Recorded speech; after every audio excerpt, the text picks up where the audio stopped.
ভাবিছ নেকি তোৰ গাঁৱত আহিছোঁ কাৰণে তই যি মন যায় তাকে কবি অতৰাই নাই ইয়াৰ পৰা ইয়াত কমেণ্ট নিদিবি অসভ্য কৃষ্ণমণি নাথৰ যোৱা ৩৫-৪০ বছৰৰ এটা অভিজ্ঞতা আছে কৃষ্ণমণি নাথৰ গান শুনিবলৈহে মাতিছ ইয়াত তহঁতে তই আকৌ কি কৈ আছ লাইট জ্বলাই দিয়ক আৰু দুটামান ল'ৰা এইখিনিতে আছে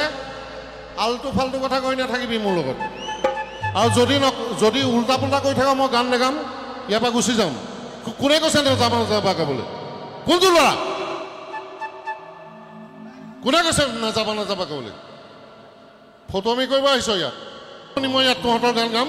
মই কৃষ্ণমণি নাথসকলক ঠাট্টা মস্কৰা কৰোঁ হেৰৌ ভাইটি তোৰ পিতৃ মাতৃয়েও তোক ক'ব যে কৃষ্ণমণি নাথ কোন কিমান চনৰ পৰা গান গাইছে 1986 মই প্ৰথম ষ্টাৰ্ট কৰিছোঁ তই জন্মই হোৱা নাই চাগে তেতিয়া তোৰ মা বাপেৰে ক'ব ভাবিছ নেকি তোৰ গাঁৱত আহিছোঁ কাৰণে তই যি মন যায় তাকে কবি অতৰাই নাই ইয়াৰ পৰা ইয়াত কমেণ্ট নিদিবি অসভ্য কৃষ্ণমণি নাথৰ যোৱা ৩৫-৪০ বছৰৰ এটা অভিজ্ঞতা আছে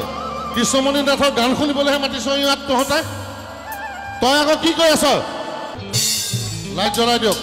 আৰু দুটামান ল'ৰা এইখিনিতে আছে আলটু ফাল্টু কথা কৈ নাথাকিবি মোৰ লগত আৰু যদি উল্টা পুল্টা কৈ থাক মই গান নেগাম ইয়াৰ পৰা গুচি যাম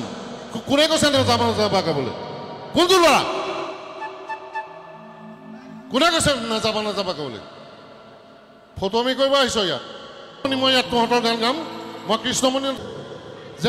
নাথসকলক ঠাট্টা মস্কৰা কৰোঁ হেৰৌ